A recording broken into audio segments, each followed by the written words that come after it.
Direction l'Aude où les vignerons sont en colère. Nous sommes avec notre invité que nous rejoignons avec plaisir sur Sud Radio. Franck Saillant, bonjour à vous.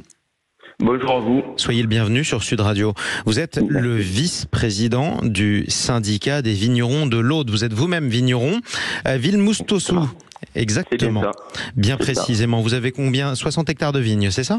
Oui, exactement. Et qu'est-ce que vous produisez comme vin?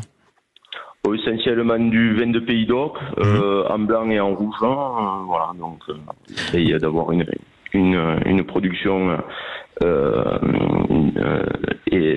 qui est locale, qui est assez large. Voilà. Exactement. Voilà. Exactement.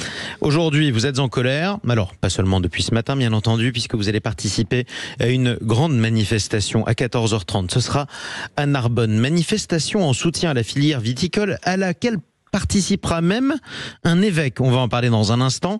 Manifestation qui parle d'une filière viticole sinistrée, je cite, par les effets du changement climatique et les difficultés de commercialisation à cause de la baisse de la consommation. Alors, plusieurs aspects. On boit de moins en moins de vin en France. Vous allez nous le confirmer ou pas.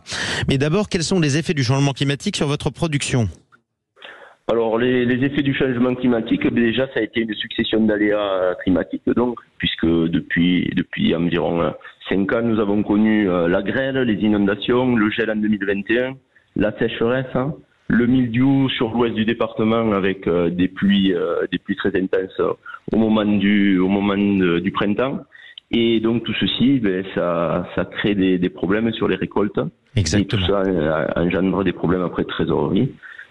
Qui couplé en plus avec toutes les difficultés économiques n'aide pas. Exactement. Alors ce que vous direz et ce qu'ont dû vous dire les vieux vignerons, c'est que la grêle, le mildiou, la sécheresse, ça a toujours existé. La différence, c'est que tout ça en 5 ans, ça fait beaucoup et ça c'est inédit pour vous, c'est ça?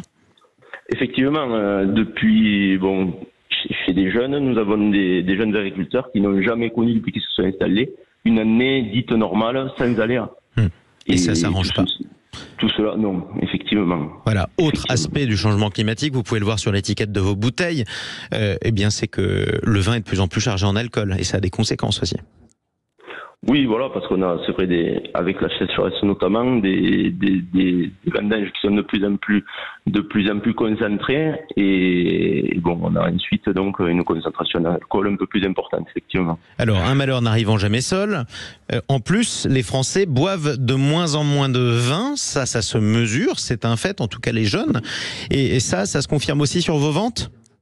Effectivement, parce que on a déjà cette déconsommation qui est multifactorielle, puisque il y a notamment déjà la crise économique qui fait que les gens sortent moins au restaurant, dans les bars.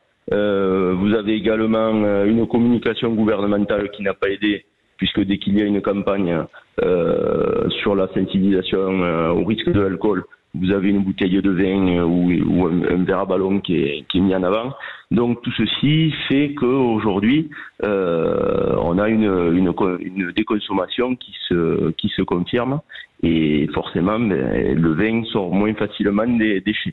Oui, alors ceci, c'est vrai que c'est important aussi de sensibiliser au risque de l'alcool, c'est-à-dire qu'il n'y a pas de délectation, notamment dans le vin, sans modération. C'est toujours important de le rappeler.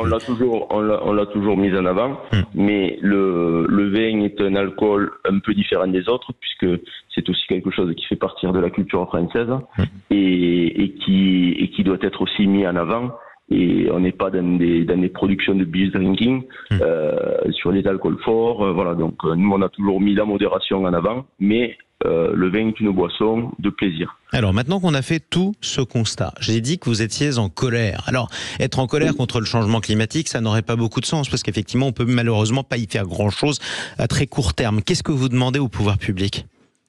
Alors effectivement, le changement climatique, il est ce qu'il est, mais le changement climatique n'est qu'une petite, c'est quand même assez conséquent, mais c'est qu'une partie du problème, parce que comme je vous disais, donc on a eu ces aléas, et derrière nous avons eu d'autres problèmes qui se sont rajoutés, comme la taxe Trump, le Covid, la guerre en Ukraine, l'inflation, avec une hausse de 30% de charges minimum de nos frais d'exploitation.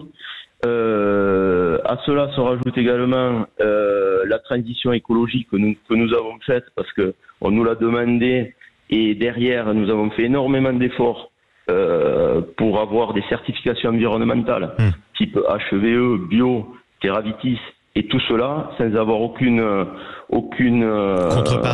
contrepartie financière. Donc c'est ça que vous demandez aujourd'hui, c'est-à-dire des contreparties financières ou un meilleur soutien en cas d'aléa?